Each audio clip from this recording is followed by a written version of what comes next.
بسم اللہ الرحمن الرحیم الصلاة والسلام علی رسولہ الکریم وعلی آلہ وصحبہ اجمعین اما بعد۔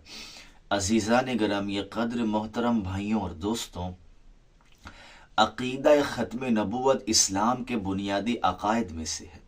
عقیدہ توحید کے بعد نبوت و رسالت کے عقائد میں جہاں ہم آقا علیہ الصلاۃ والسلام کی نبوت و رسالت کا اقرار کرتے ہیں، وہاں ہم خاتم النبیین ہونے کا بھی اقرار کرتے ہیں کہ اللہ تعالیٰ نے آپ کو نبی و رسول بنایا ہے اور آپ کو ختم نبوت کا تاج پہنایا ہے کہ رسالت مآب، سیل آف دی پرافٹ ہیں، مہر نبوت ہیں، انبیاء کی مہر ہیں۔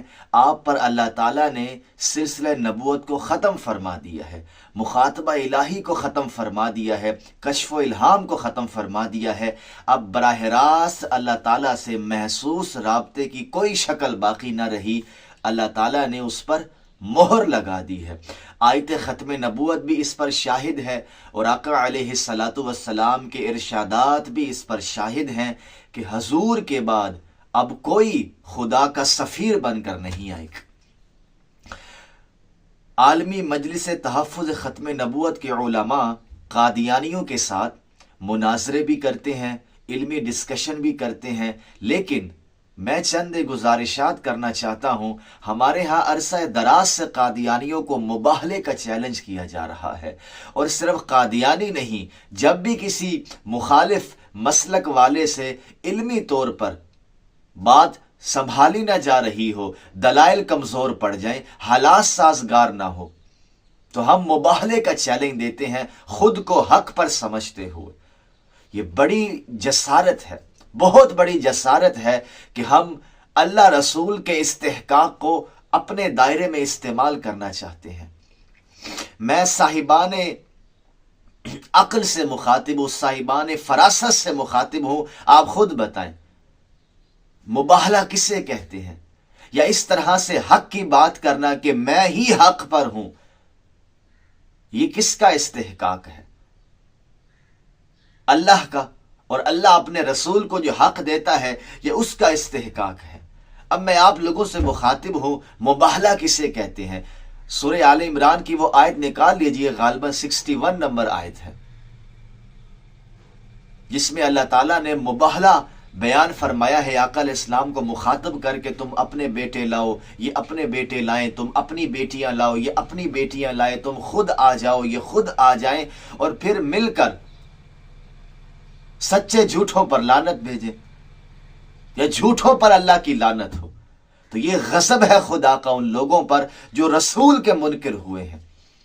اب ایک لمحے کے لیے آپ اس بات کو بھول جائیں کہ سامنے والا کون ہے اور ادھر کون ہے۔ آپ صرف یہ بتائیں کہ یہ حق کس کا ہے کہ جو حق کے مقابلے میں خدا کے عذاب کو آسمان سے نازل کرے۔ لعنت کوئی انعام تو نہیں ہے نا؟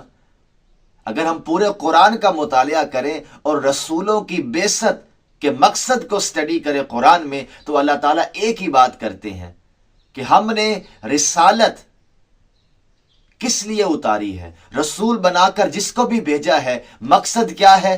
عذاب دینا ہے اسی دنیا میں۔ وَمَا كُنَّا نُعَذِّبِينَ حَتَّى نَبْعَثَ رَسُولًا، ہم کسی قوم پر عذاب نازل نہیں کرتے اس سے پہلے کہ اس کی طرف رسول بھیج لیں۔ تو یہ لعنت کا جو مسئلہ ہے، خدا کو مخاطب کرنا، یعنی کہ دو فریق کے مابین اب اللہ آ گیا ہے، یہ حق آپ کو کس نے دیا ہے؟ میں قادیانیوں سے گفتگو کا طریقہ بیان کر رہا ہوں، بتا رہا ہوں کہ ان سے علمی ڈسکشن کریں، ان سے علمی گفتگو کریں اور ان کو علمی شکست دے، اور الحمدللہ ہم وہ کام کر رہے ہیں، اور قادیانی مربیین کے پاس کوئی جواب نہیں ہے۔ تو یہ حق صرف رسول کا ہے کہ وہ خدا کو زمین پر اتارے۔ مجازی معنی میں بات کر رہا ہوں، کیا مطلب؟ کہ اس کے عذاب کو، اس کی لعنت کو، فرض کر لے قادیانیوں پر لعنت ہو جاتی ہے، اس کا مطلب کیا ہے؟ ذلت۔ قرآن نے اس کو بیان کیا ہے، ذلت کی زندگی یا ذلت کی موت۔ تو یہ جو لعنت آپ آسمان سے لانا چاہ رہے ہیں، آپ کا اللہ تعالیٰ سے کیا محسوس رابطہ ہے؟ آپ کا اللہ تعالیٰ سے کیا کوئی مخاطبے کی کوئی شکل آج بھی باقی ہے، مرزا قادیانی تو یہ دعویٰ کر سکتا ہے چونکہ وہ خود کو نبی کہہ رہا ہے، جھوٹا ہی صحیح، لیکن وہ جس جگہ پر کھڑا ہو کر یہ دعویٰ کر رہا ہے کہ مباہلہ کرو، وہ تو نبی کہہ رہا خود کو. آپ کہہ رہے ہیں کہ ختم نبوت ہو گئی ہے، میں بھی کہہ رہا ہوں کہ ختم نبوت ہو گئی ہے. تو اب کون سی ایسی چیز ہے جس کی بنیاد پر ہم خدا کو زمین پر لانا چاہتے ہیں کہ تو آ کے فیصلہ کر؟ کیا پھر نبوت جاری ہے؟ قرآن فیصلہ نہیں کر سکتا، حدیث رسول فیصلہ نہیں کر سکتی، ہم دلائل سے بات واضح نہیں کر سکتے. یہ پیغمبر کا حق ہے چونکہ اس کے ساتھ خدا کی معیت ہوتی ہے، براہ راست خدا گفتگو کر رہا ہے پیغمبر کے ذریعے اس کی قوم سے. تو اللہ کے رسول کو تو یہ حق ہے کہ اب یہ مان نہیں رہے، یہ اصلی بدبخت ہو گئے ہیں، ان کو جتنی مہلت ملنی چاہیے تھی مل گئی ہے، ہم نے اپنی دعوت ان کو پہنچا دی ہے، اب یہ تعصب کی وجہ سے، ضد کی وجہ سے جانتے بوجھتے حق کا انکار کر رہے ہیں. یا اللہ اب تو ہی ان سے نبٹ. قرآن اس کو بیان کرتا ہے رسولوں کی روداد میں. نوح علیہ السلام کی روداد سنیے، یونس علیہ السلام کی روداد سنیے، شعیب علیہ السلام کی روداد سنیے، لوط علیہ السلام کی روداد سنیے، صالح علیہ السلام کی روداد سنیے. خدا کو وہ کب پکارتے ہیں کہ اب تو اس قوم سے نبٹ، تو جانے یہ قوم جانے.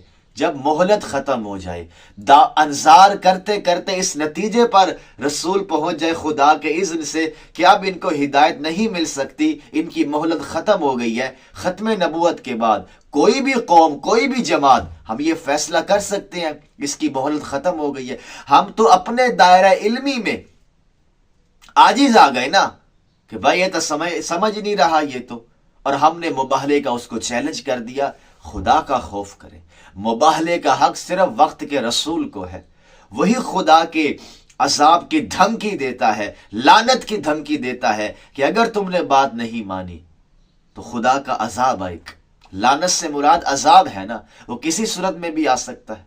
قوم کو نیست و نابود کر دے، قوم کو ذلیل و خوار کر دے، قوم کو محکوم کر دے، کوئی بھی صورت ہو سکتی ہے. تو یہ کیسے اللہ کو پکار رہے ہیں؟ ہمارے ہاں بھی دریائے چناب کی پل پر ان کو جی دعوت مباہلہ ہے کہ وہ توبہ کر لیں. یہ آپ کو حق کس نے دیا ہے؟ قرآن تو دعوت کی بات کرتا ہے، تبلیغ کی بات کرتا ہے. آپ دریائے چناب کے برج پر کھڑے ہو کر خدا کو پکاریں گے؟ کس حق سے پکاریں گے؟ ایک ہے دعا کرنا، تو دعا کبھی بھی اس طرح قطعی نہیں ہوتی جس طرح پیغمبر پہ وحی آتی ہے. کبھی اللہ قبول کرتا ہے، کبھی اللہ قبول نہیں کرتا. اور جیسا کہ حدیث میں بھی ہے کہ قبول نہ کرنے کا مطلب یہ نہیں ہے کہ جو تم مانگ رہے ہو وہی تم کو ملے گا، اس سے بہتر بھی مل سکتا ہے، کوئی مصیبت ٹل سکتی ہے. تو دعا تو رد ہوتی ہی نہیں ہے، لیکن آپ یہ کہیں کہ جو مانگا ہے ہو بہو وہی مل جائے، ایسا کوئی قانون نہیں ہے. تو آپ اس کو دعا کا نام دیں تو پھر ایک الگ بحث ہے. آپ نے کہا مباہلہ کہ ہم نے لعنت کرنی ہے اگر یہ جھوٹے ہیں، آئے فیصلہ کر لیں. اٹ مینس کہ آپ اب غیب سے فیصلہ کروانا چاہتے ہیں.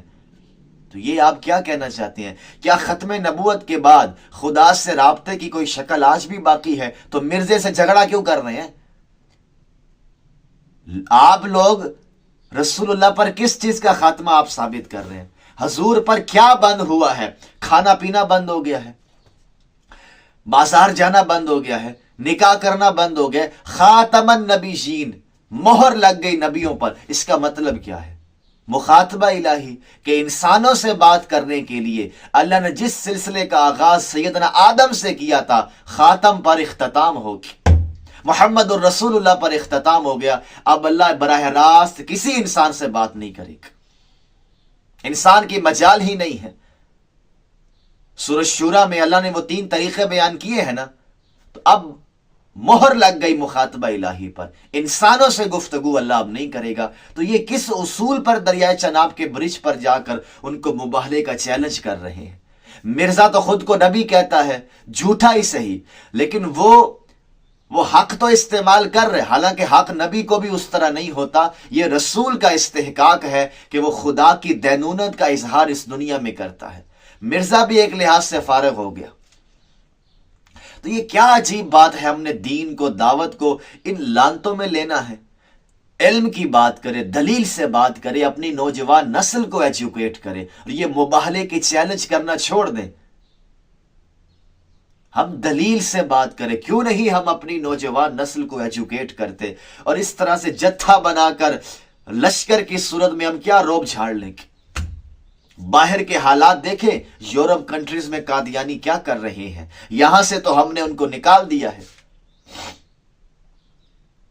تو خدارہ اس مباہلے کے چیلنج سے نکلے, ورنہ ایک لحاظ سے یہ بھی انکار ختم نبوت ہو جائے گا. معاذ اللہ, نعوذ باللہ.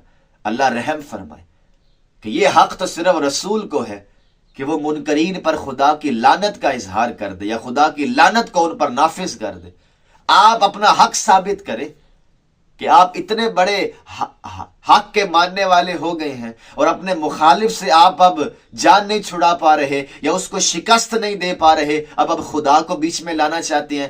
یہ کیسے لائیں گے آپ اتنا بڑا دعویٰ؟ قرآن موجود ہے, سنت موجود ہے, جو اسٹیبلشڈ نالج ہے اس کی روشنی میں ہم بات کرتے رہیں گے. انشاءاللہ دنیا فیصلے کرے گی.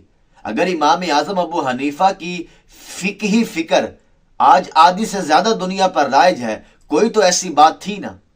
امام شافعی ہے, امام مالک ہے, احمد ابن حنبل ہے, ابن حزم ہے. لوگوں کے دلائل اور لوگوں کی مذہبی فکر اور ان کا جو استدلال ہے, اللہ تعالیٰ جس کو تقویت بخشتا ہے, قبولیت بخشتا ہے, یا لوگ جس کی طرف مائل ہو جاتے ہیں. تو آپ دلائل دیں ختم نبوت پر, رد قادیانیت پر. مباہلے سے آپ کیا مراد لے رہے ہیں؟ خدا بیچ میں آئے تو پہلے حق ثابت کریں.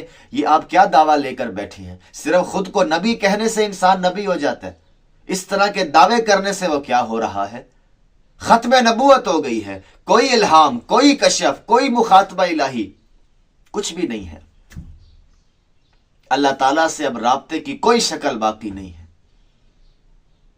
تو لہٰذا یہ ایک عجیب بات ہے جس کو ہم اتنے سالوں سے اور عرصہ دراز سے لیے پھرتے ہیں, اور اپنے ذوم میں ہم یہ سمجھ رہے ہیں کہ وہ نہیں آتے, عیسائیوں کی طرح قادیانی نہیں آتے. ایو سانو کچھ سمجھتے ہی نہیں, وہ اپنا کام کیے جا رہے ہیں. تو اگر ہم نے صحیح طریقے سے بات کرنی ہے, علمی طریقے سے, بے شک قانون استعمال کریں, آئیں ٹیبل ٹاک کریں. ہم تیار ہیں بات کرنے کے لیے, ہمیں تو کوئی پریشانی نہیں ہے. بات ہوگی آیت ختم نبوت پر, مرزا کے دعوے نبوت پر نہیں ہوگی. اللہ تعالی ہم سب کو عمل کی توفیق عطا فرمائے.